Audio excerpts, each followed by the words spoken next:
team. One that has 15 players on it better than you. I just want to be clear about that. I'm not saying that it's 15 players better than me. I'm saying out of 30 teams, it's 15-man roster. You mean to tell me I can't make a 15-man roster? That's what I'm saying. And I start looking at it in the broader perspective. That's where it don't become about basketball to me. It becomes about politics. And at one point in time, I was saying, I don't want to deal with politics of the game. I've been in this game for a long, long time. I've seen this game transcend. I've seen it transform. I've seen it move forward. All right, y'all, we're going to start this show off a very different way. We're going to start off the night by saying we want to give a rest in peace to all the victims that was killed in the mass shootings over this past weekend. It's a tragedy. It's sad. And we hope that this ends and ends right away, because we can't keep seeing innocent lives die like this. 100%. And it's not about video games. It's not about video games. So, on that note, this is Marc, the moderator. Thanks.com. Happy Independence Day, Jamaica. Leaf, his only family, Brooklyn forever. Avery the Process, shout to Kingston. So, what we're going to talk about tonight, very interesting topic, which is going to be the Melo video. Well, the Melo, what was that? Interview. So, we're going to talk, what's your take on what Melo said, also the fallout behind it, because I think it's been very interesting what's been said after he has finally spoken. So, who's going to start off? Well, Deja vu? Like deja vu to me. It was telling. To him discussing his depression, to him speaking about how it ended in Houston. And if he doesn't do that interview, we have no idea that these things happen. That he wanted to speak to the GM and say, "Yo, listen, how can I help? What role do you want me to take?" For the GM to say, "Well, we're gonna cut you." That's crazy. His depression on not being able to play basketball, not being able to do the thing that he loved the most, and how that can take a toll. Because you could definitely see it at that part of the interview, the look in his face, like the hurt. You know what I mean? Because everyone here at this table knows Melo can still be on a team. Maybe not 35 minutes, but Melo could give somebody 10 minutes and be effective. The part that I did like, which he said, was being able to accept the role, which a lot of us feel was something that Melo could not do. Like, well, I still think I'm a superstar, and I could still put these buckets up. But to hear him say it, you know what I mean? It was a good thing. But interview was crazy to me. Like, Banks? Yeah. You can't tell me Carmelo Anthony's not one of the best 450 players in the world. It's crazy. He's gotten whiteballed, as we said. Something's going on with whatever reason. I even think that thing with D'Antoni in Houston, I think that was just like a revenge thing. For whatever reason, they got off. They ended it horribly in New York, and I think D'Antoni was just like, "Yeah, I'm just gonna bring you in to cut you." Or do Marc said that a long time ago. Well, no, but he said, Melo said himself, because he was asked the question if D'Antoni had anything to do with it, and he said, "I don't think he did at all." He said he had nothing to do with him. That's what Melo's word. I'm just going by what Melo said. And the only thing I'll say is if he is being whiteballed or anything like that, it probably doesn't look well of him to speak bad about a current coach in the NBA. And we don't know who D'Antoni's friends are, because there's obviously something going on with Carmelo Anthony. Nobody's even like, okay, let's kick the tires on Melo. We need some scoring off our bench.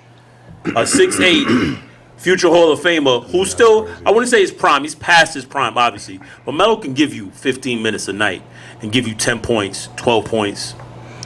So it was interesting to hear. And like Leaf said, basketball is this dude's whole life. And to see his friends still in the league and see one of his best friends still thriving, see Chris Paul thriving, I think the fact that I don't know if he actually said this, but I remember hearing something about him in his farewell tour, that he wanted that or whatever. He said his trainer said that. Chris Berkeley said that. Yeah, he put that out. Yeah. Avery? Nothing to do with on the court, anything, in my opinion. None. I hear it all the time, and that's something that we talk about. Like, the media says, "Oh, his game he's got an in-between game. He doesn't play at the three-point. He doesn't stretch his game. He's out." Foolishness. There's plenty of players that attempt to play the same way, and I alluded to before, his game, he has to touch the rock just as many times as James Harden does. James Harden dribbles the ball around. Obviously, James Harden's younger. He's at a different apex in his career. But you can't tell me Melo can't give somebody 10, 12 points a night off the bench. Is he willing to do that? Obviously, we don't know. However, this has got to be way bigger than basketball. Maybe he pissed somebody off that we don't know about. I can't even. It has to be somebody in the front office. I can't even see that. It has to be the somebody. way Melo handles himself. Right. You would never think that Melo's the Super guy. professional through all of it. I don't see that. But I just thought about something. Even Joakim Noah, who had a run-in with the Knicks, who was bought out, and they would not play him. He was in the media going at what's his name, the coach, which was the new hire. He got a deal. He's on the team. Okay, and Joakim Noah was nowhere near who he once was. He was a shell of okay, himself. and plus he's not a shooter in a shooting league. Yeah. So I mean, we can look at the guys that you can look around this league and say, hold on, wait a minute, how does Melo not have a job? Yeah. Okay, Absolutely. there's something going on because it takes a collective agreement among the owners to say, I don't want to add a player to my roster to help me win. Seen it happen to Iverson. And that's what I go back to. I don't think that really happened to Iverson as much. I don't want to get off topic, but I think what happened was he wasn't really willing to accept that role because they wanted him off the bench. That's true, but there's still no way you can tell me that with the 30 teams in the league that he could not be on one team. That's all I'm saying. Like, I just find it hard to believe. Let me come from a coach's perspective. You can't tell me that there's not 30 coaches. There's not assistant coaches sitting there saying, you know what, let me have a crack at him. Let me try to work with him. Yeah. Let's bring him in. Because it's Allen Iverson. At the end of the day, it's Allen Iverson. That's up above telling you can't bring him in. Well, back to Melo. I didn't see necessarily as part of the interview. He wants a job anywhere. Doesn't really matter to him. He said he just want to play ball. He just want to play ball. He just want to play ball. And when I look at Sacramento, how can a team like Sacramento not want to bring a dude in? A professional, a dude 6'8", mid-range Who's jumper. never been in trouble. Never been in trouble. He got a couple runners. Well, no. He's never been in trouble. Couple runners with what? With what? Melo's been in trouble. His first couple years in the league was not clean. Denver. Remember Are we talking about The airport, remember when he punched dude in the face? Yeah. Remember he got caught with the dude, the whole video with the whole "we kill snitches" thing. Melo first couple years in the league was not clean. He was still. I have forgot still had that about West. that stuff. He got still had hit. that West Baltimore in him. Yeah. But that goes to show you the level of growth that he's experienced since then. That night he's been a professional through. People have been basically talking bad about Melo for about the last 6-7 years. Well, listen, and Cowherd, that was a part of his show. Media. A hot button topic. He wanted to get the people calling in. He started talking about Melo. And you know what? He said that. He says, me talking about Carmelo Anthony lit my lineup. So I kept doing it. Bash Carmelo Anthony got me ratings. Yo, I did. I sit here and I bug out because I've not always been the biggest Melo fan.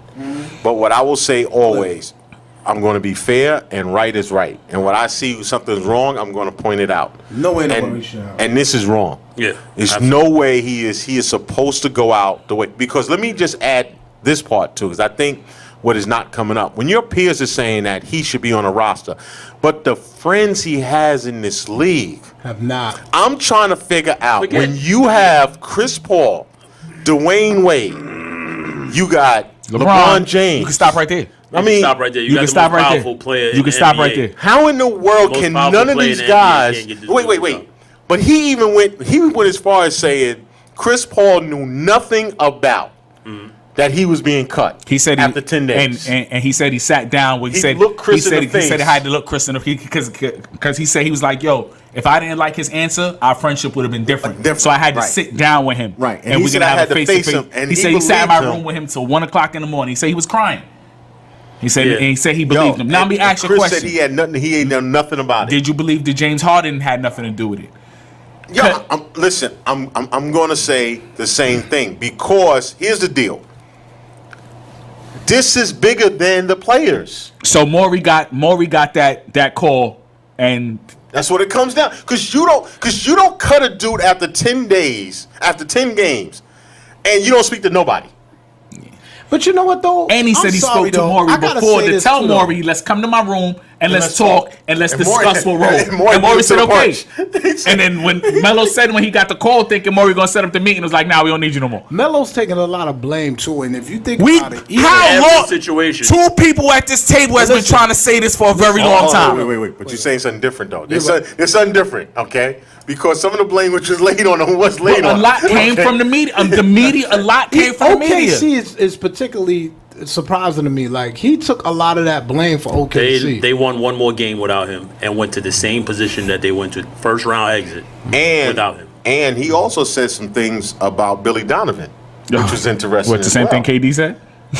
Well, I mean, listen, he had said he went to Billy Donovan, and Billy Donovan told him that this is what his role is. And he told him, I accept the role. He took the role. So you saw it on the court. Yeah, I really don't. So hold on. But on that note, we're going to come right back. This is Our Take, y'all. Peace.